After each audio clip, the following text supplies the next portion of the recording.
नमस्कार, मैं हूं नैन्सी द्विवेदी और आप देख रहे हैं निष्पक्ष दैनिक खबर। आज हम बात कर रहे हैं great Nicobar mega infrastructure project की, जिसको लेकर बड़ा विवाद खड़ा हो गया है।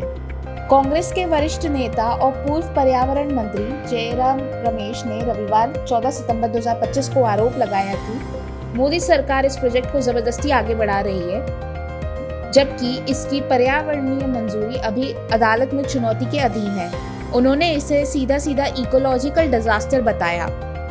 जयराम रमेश ने कहा कि Andaman and Nicobar island integrated development corporation अब पेड़ों की गिनाई, कटाई, लकड़ी की ढुलाई और जमीन पर निशान लगाने जैसे कामों के लिए एक्सप्रेशंस ऑफ इंटरेस्ट यानी इच्छुक कंपनियों से आवेदन मंगवा रही है।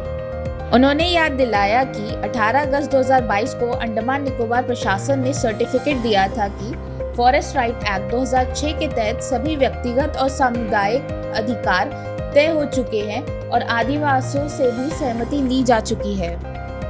लेकिन 18 दिसंबर 2024 को इसी सर्टिफिकेट को मीना गुप्ता, जो कि रिटायर IAS ऑफिसर हैं और पहले पर्यावरण व जनजातीय मामलों की सचिव रह चुकी है, उन्होंने कोलकाता हाईकोर्ट में चुनौती दी। उन्होंने कहा कि ये प्रक्रिया कानून की आत्मा और प्रावधानों का गंभीर उल्लंघन है।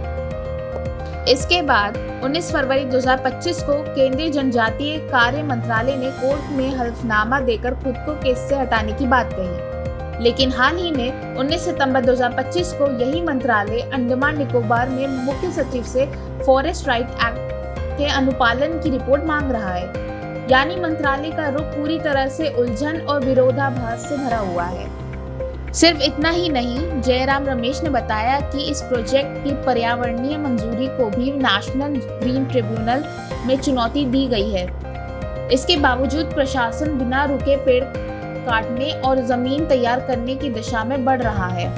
उन्होंने कहा कि गलाथा बे को पहले ही मेजर पोर्ट घोषित किया जा चुका है और सरकार सारे नियमों को ताक पर रखकर इस आफत के प्रोजेक्ट को आगे बढ़ा रही है। ये पहली बार नहीं है जब इस मुद्दे पर सवाल उठे हैं। इससे पहले सोनिया गांधी ने इस प्रोजेक्ट को सोची समझी गलत मुहिम बताया था। सोनिया गांधी का आरोप था कि यह प्रोजेक्ट आदिवासी समुदाय के अस्तित्व के लिए खतरा है और सरकार कानूनी प्रक्रियाओं को पूरी तरह से अनदेखी कर रही है।